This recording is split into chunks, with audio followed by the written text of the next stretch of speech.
Terre cachée, au-delà de l'Antarctique, la poursuite du voyage de William Morris entre les planètes interconnectées. Chapitre 16. Un étrange vaisseau approche des rives des terres ancestrales. Beaucoup de nos livres sur les autres mondes étaient entrecoupés d'histoires de nos héros passés, à la fois ceux qui ont survécu à la Grande Guerre et ceux qui ont combattu et surmonté la peur et l'incertitude de ce qui pourrait réellement exister au-delà. Les géants Anakim ont aidé à mieux comprendre notre plan, ajoutant ainsi à notre bibliothèque une myriade de sagesse innombrable qui a été traduite dans les livres les plus sacrés et archivée pour une étude intrinsèque plus approfondie de ce qui nous entourait réellement. Avec le temps, des millions de rapports d'archives et de textes ont été ajoutés qui sont arrivés de diverses parties des terres connues pendant et après la Grande Guerre, que les géants humains ont su obtenir de nombreuses bases custodiennes jusqu'à ce que le moment soit venu de relier chaque point et chaque histoire que nous avons reçue. De cette façon, nous avons pu arriver à de nombreuses conclusions et connaissances que nous n'avions pas jusque-là dans les terres ancestrales. Nous avons pu identifier de nombreuses races et cercles environnements qui nous a été impossible d'élucider par le simple fait fortuit de la distance parcourue par notre technologie d'expédition. Nous avons clairement réalisé que notre technologie n'était pas suffisante pour faire un grand voyage pour le moment. D'ailleurs, nous devions d'abord enquêter sur la distance réelle et combien d'autres races pourraient nous recevoir d'une manière ou d'une autre. Les images de nos héros brillent encore parmi les grands livres. Le capitaine Roald, par exemple, qui s'est exposé au danger pour obtenir des informations des terres de Mars, traversant un passage peu connu à l'époque et donnant sa vie pour que ses compagnons puissent sortir de là et raconter ses exploits.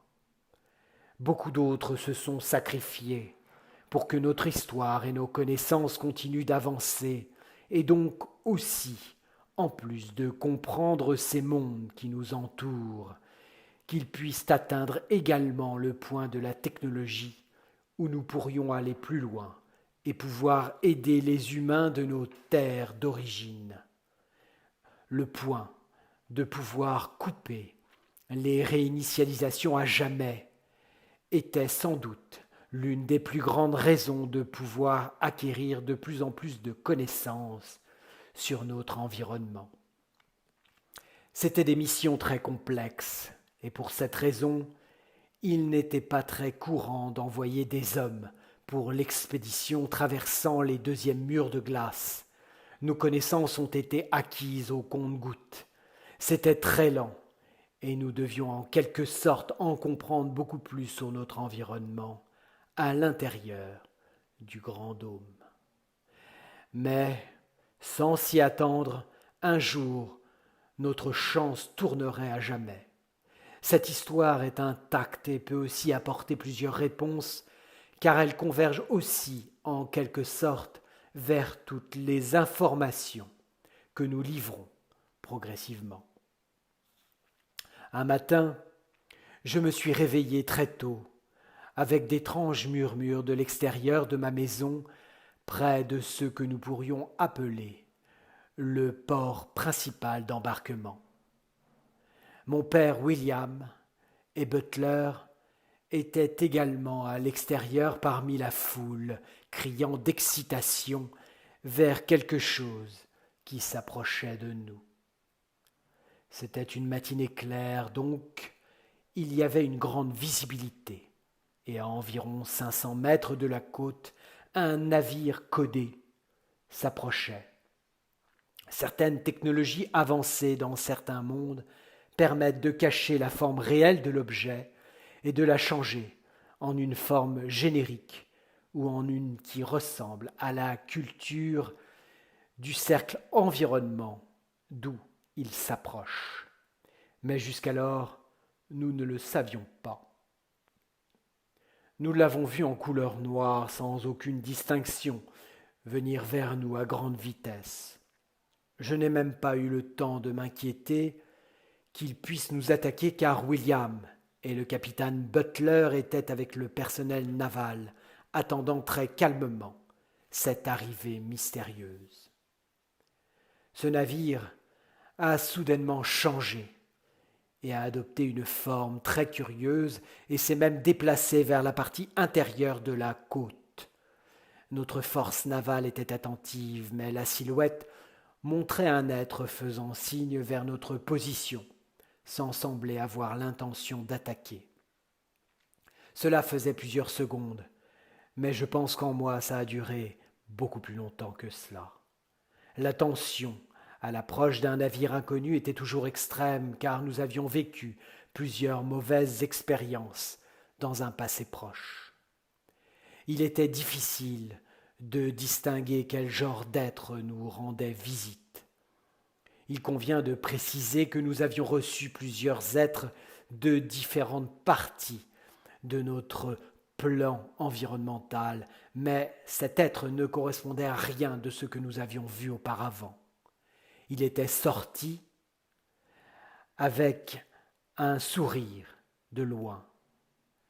La première chose qu'il a mentionnée avec un étrange accent originaire de nos terres ancestrales, c'est que sa visite allait être très brève et qu'il passait par d'autres terres.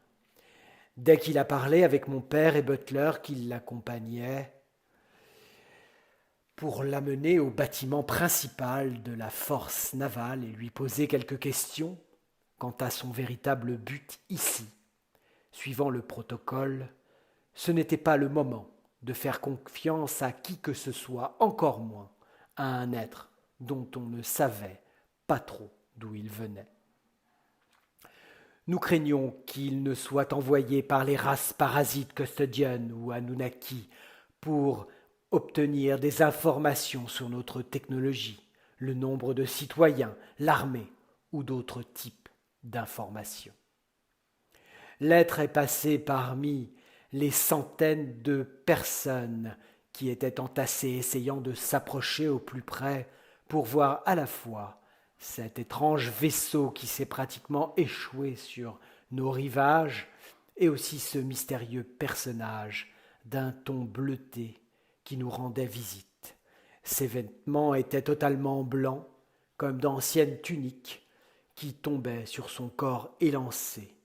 Il était pieds nus, son crâne était démesurément gros et ses yeux immenses avaient une teinte jaunâtre. Il gardait toujours un sourire très étrange depuis qu'il descendait de son grand navire. Il regardait même d'un côté à l'autre, comme s'il était reconnaissant pour l'hospitalité.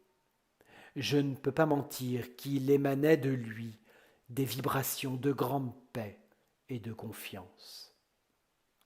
Je voulais aller avec mon père, mais William, essayant de me protéger, était réticent à me laisser approcher ce nouveau visiteur. Par conséquent, il m'a fortement demandé de rentrer chez nous jusqu'à ce que je puisse parler à ce visiteur et être en mesure de comprendre ce qu'il faisait là. Butler l'a suivi à ses côtés à tout moment et ne l'a jamais perdu de vue. Il était suivi par plusieurs membres importants des forces, comme je l'ai dit plus tôt. C'était un jour qui allait tout à fait changer ma façon de comprendre le monde dans lequel nous vivions. Je ne pouvais jamais lutter contre mes ingérences. Pour cette raison, et comme mon père ne m'avait pas laissé m'approcher de cette personne, je me suis glissé à l'intérieur de ce grand navire, car je n'étais pas sûr d'avoir de nouveau une telle opportunité. Ce vaisseau, en particulier, ne ressemblait à rien de ce que nos ancêtres avaient, ni à rien de ce qu'on m'avait dit sur d'autres mondes. Nous avons tous affirmé qu'il avait changé de forme entre son débarquement jusqu'à ce qu'il se retrouve finalement dans le sable même. Hélène Maurice, l'histoire de la fille du navigateur.